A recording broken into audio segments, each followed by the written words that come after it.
لله رب العالمين والعاقبة للمتقين وصلى الله وسلم على نبينا محمد وعلى آله وصحبه أجمعين أما بعد قال الله سبحانه وتعالى أعوذ بالله من الشيطان الرجيم بسم الله الرحمن الرحيم أليس الله بكاف عبده ويخوفونك بالذين من دونه ومن يضلل الله فما له من هاد۔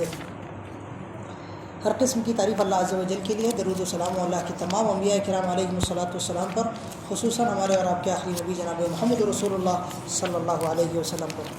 میرے بھائیو، بزرگوں اور دوستو، آج ہمارے سامنے خلاصہ تفسیر کے لیے سورہ زمر کا آخری حصہ ہے، اور سورہ مومن یا سورہ غافر ہے، اور اس کے علاوہ سورہ حامیم السجدہ ہے۔ ان تینوں صورتوں کی آج کی تراویح کی نماز میں تلاوت کی گئی۔ میرے بھائیو، بزرگوں اور دوستوں، کل جیسا کہ ہم نے آپ کو بتایا کہ سورہ زمر میں اللہ رب العالمین نے اپنی توحید کو اور اپنی الوہیت کو بہت اچھے انداز میں واضح کیا ہے۔ کئی آیات ہم نے آپ کے سامنے رکھی تھی۔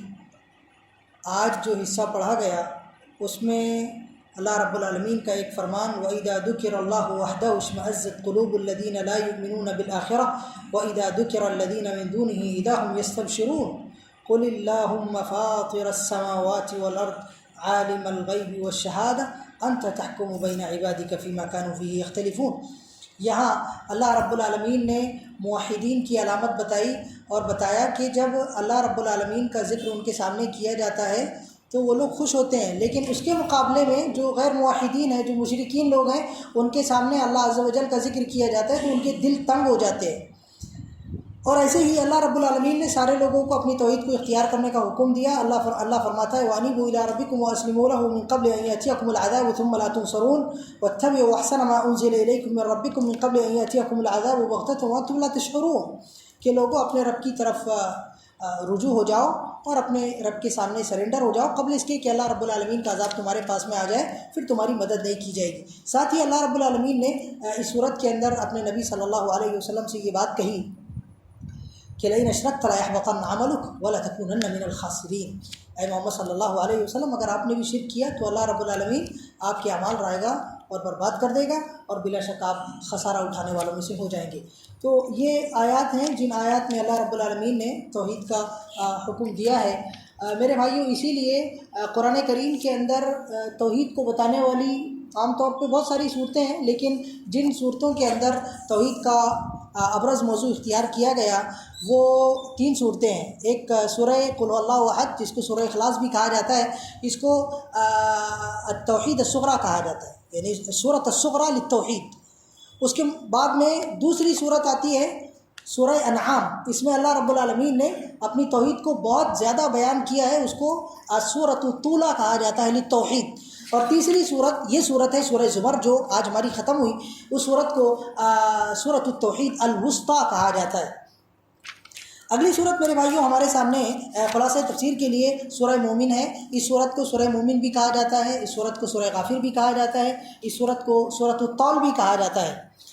اس صورت میں اللہ رب العالمین نے دراصل کفار مکہ کے مجادلے کی کیفیت کو اللہ رب العالمین نے بتایا ہے، جو باطل کے ساتھ میں جدال کرتے تھے، اور اللہ رب العالمین نے ساتھ ہی ساتھ ہمارے سامنے ایک نمونہ بھی رکھا ہے جو حق کے ذریعے جدال کا ہے۔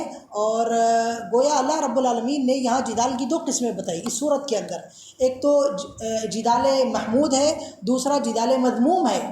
یعنی اگر آپ کتاب اللہ کے ذریعے، سنت رسول اللہ صلی اللہ علیہ وسلم کے ذریعے، دلائل کے ذریعے، حق کے لیے، احقاق حق کے لیے، ابطال باطل کے لیے اگر آپ جدال کرتے ہیں تو آپ کا یہ جدال محمود ہوگا۔ اللہ رب العالمین فرماتا ہے، ادع الى سبیل ربک بالحکمۃ والموعظۃ الحسنۃ وجادلہم باللتی ہی احسن۔ اس آیت میں اللہ رب العالمین نے جدال حسن کا حکم دیا۔ ایسے ہی دوسری آیت میں اللہ رب العالمین فرماتا ہے، وَلَا تُجَادِلُوا أَهْلَ الْكِتَابِ إِلَّا بِالَّتِي ہی احسن۔ اس میں بھی اللہ رب العالمین نے اہل کتاب کے ساتھ میں جدال حسن کا حکم دیا ہے۔ تو جدال حسن کی مثال اللہ رب العالمین نے اس صورت کے اندر اس مومن آل فرعون کے کلام کے ذریعے دی ہے، جو کہ اپنی قوم والوں سے کہہ رہا تھا کہ یا قومی مالی ادعوکم الی النجاۃ وتدعوننی الی النار، تدعوننی لیکفر باللہ واشرک بہ ما لیس لی بہ علم وانا ادعوکم الی العزیز الغفار لا جرم ان ما تدعوننی الیہ لیس له دعوۃ فی الدنیا ولا فی الآخرہ وان مردنا الی اللہ وان المسرفین هم اصحاب النار فستذکرون ما اقول لکم وافوض امری الی اللہ ان اللہ بصیر بالعباد۔ اس شخص نے جو مومن آل فرعون تھا، اس شخص نے اپنی قوم کو بہت ہی اچھے اور پیارے انداز میں اللہ رب العالمین کی طرف بلایا، ان سے جدال حسن کیا۔ اللہ رب العالمین نے اس کی مثال ہمارے سامنے رکھی۔ جدال باطل کو اللہ رب العالمین نے اس صورت کے اندر تقریباً 5 مرتبہ ذکر فرمایا ہے۔ سورت کے شروع سے میں آپ کے سامنے چند آیتیں رکھ رہا ہوں، دیکھیں آپ، اللہ رب العالمین فرماتا ہے ما یجادل فی آیات اللہ الا الذین کفروا فلا یغررک تقلبهم فی البلاد،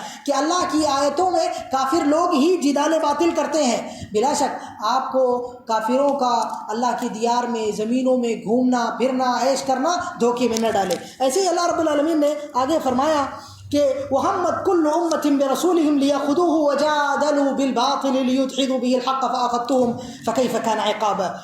تمام امتوں نے اپنے رسولوں کے سلسلے میں اس بات کا قصد و ارادہ کیا کہ انہیں پکڑ لے اور باطل کے ساتھ میں ان کے ساتھ جدال کرے، لیکن اللہ رب العالمین نے انہیں پکڑ لیا، اور پھر اللہ رب العالمین کا کیسا عذاب تھا اللہ رب العالمین پوچھ رہا ہے۔ ایسے ہی میرے بھائیوں، آگے اللہ رب العالمین نے جدال باطل کی جو آیتیں ذکر کی ہیں ان میں سے ایک یہ بھی ہے کہ الم تر الی الذین یجادلون فی آیات اللہ انا یصرفون الذین کذبوا بالکتاب وبما ارسلنا به رسلنا فسوف یعلمون۔ اللہ فرماتا ہے کہ کیا آپ ان لوگوں کو نہیں دیکھتے جو ہماری آیتوں میں باطل کے ساتھ میں جدال کرتے ہیں؟ انا یصرفون، یہ کہاں پھیرے جا رہے ہیں، یہ کہاں جا رہے ہیں؟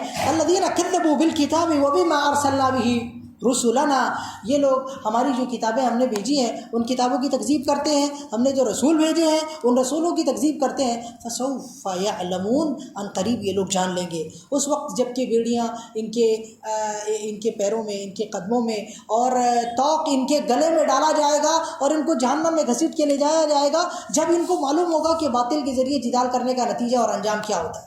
طيب ایسے میرے بھائیوں اور بھی 4-5 آیتیں 6 آیتیں آپ کو اس صورت کے اندر ایسی ملے گی جس میں اللہ رب العالمین نے جدال بالباطل سے منع کیا ہے۔ لہٰذا میرے بھائیوں، ہمیں اگر اللہ رب العالمین کے دین کے سلسلے میں بحث و مباحثہ کرنا ہے تو ہماری نیت ٹھیک ہونی چاہیے۔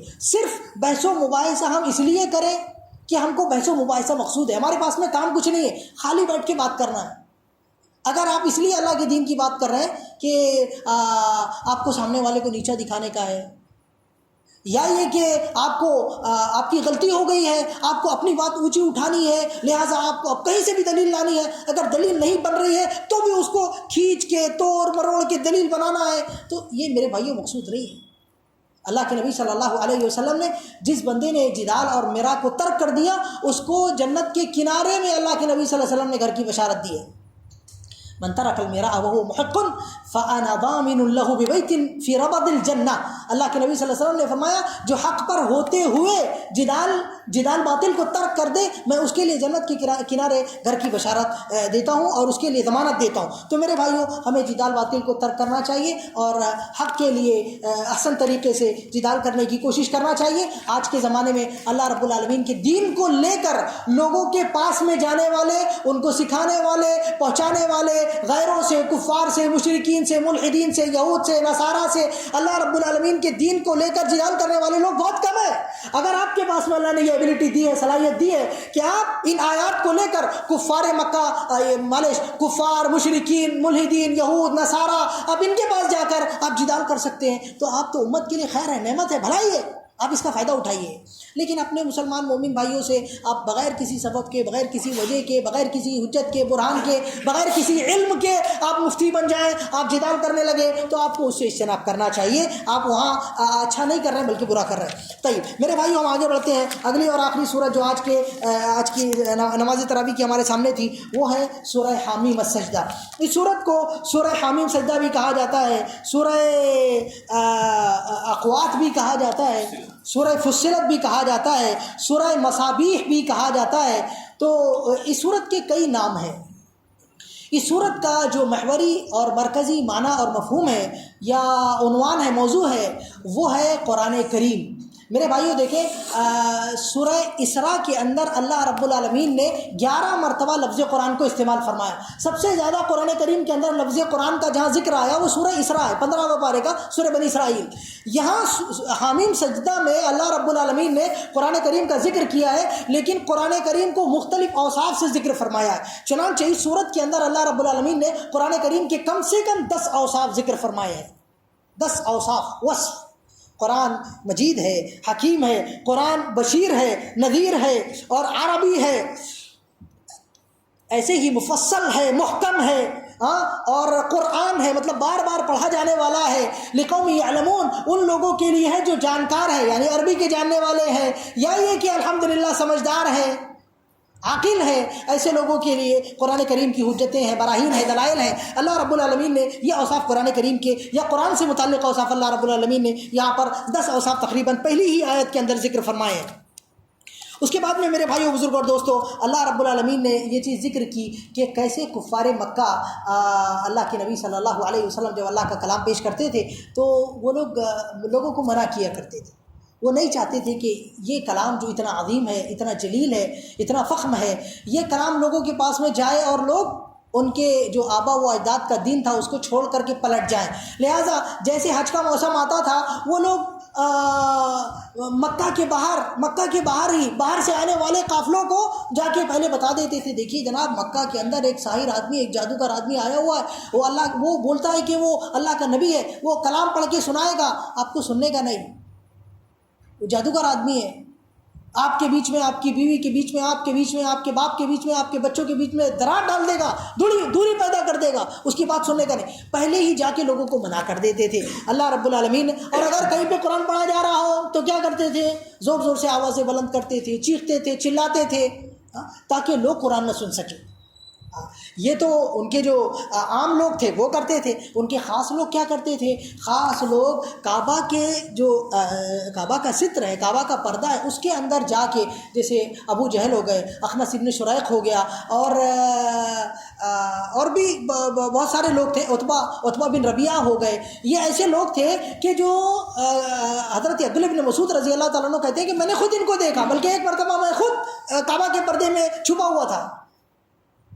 میں نے خود ان لوگوں کو دیکھا کہ یا تو کعبہ کے پردے میں چھپ کے، یا تو محمد صلی اللہ علیہ وسلم اگر رات میں تہجد کی نماز میں تلاوت کر رہے ہوں تو کسی زاویے کے پیچھے چھپ کر، کسی ستون کے پیچھے چھپ کر رسول اللہ صلی اللہ علیہ وسلم کی تلاوت کو سنتے تھے. اور اس کے بعد میں آپس میں جمع ہو کر کہتے تھے کہ یار یہ جو بات لے کے آیا یہ سچا ہے، لیکن چونکہ ہماری ان سے قبائلی یعنی تسابق ہے، لہٰذا اب انہوں نے کہا کہ ان میں نبی ہے اور ہم دعویٰ نہیں کر سکتے کہ ہمارے میں نبی ہے، لہٰذا ہم ان کی بات نہیں مانیں گے. تو میرے بھائیو بزرگ اور دوستو، اللہ رب العالمین نے اس صورت کے اندر قرآن کریم کا خصوصی ذکر کیا ہے. قرآن کریم کو اس وصف سے بھی متصف کیا ہے کہ لا یأتیہ الباطل من بین یدیہ ولا من خلفہ تنزیل من حکیم حمید. ایک وصف یہاں پر یہ بھی ذکر کیا گیا کہ یہ قرآن تنزیل ہے، اللہ رب العالمین کی طرف سے نازل کردہ ہے. لہٰذا میرے بھائیو اس قرآن کو ہمیں پڑھنا چاہیے، سمجھنا چاہیے، اس پر عمل کرنا چاہیے، اس کو اپنے سینے میں محفوظ کرنا چاہیے، اس کی طرف لوگوں کو دعوت دینا چاہیے اور اپنی زندگی میں اسے نافذ کرنا چاہیے. اللہ رب العالمین ہم سب کو نیک توفیق عطا فرمائے، ہمارے گناہوں کو معاف فرمائے. آمین. وآخر دعوانا ان الحمد للہ رب العالمین. السلام علیکم ورحمۃ اللہ وبرکاتہ.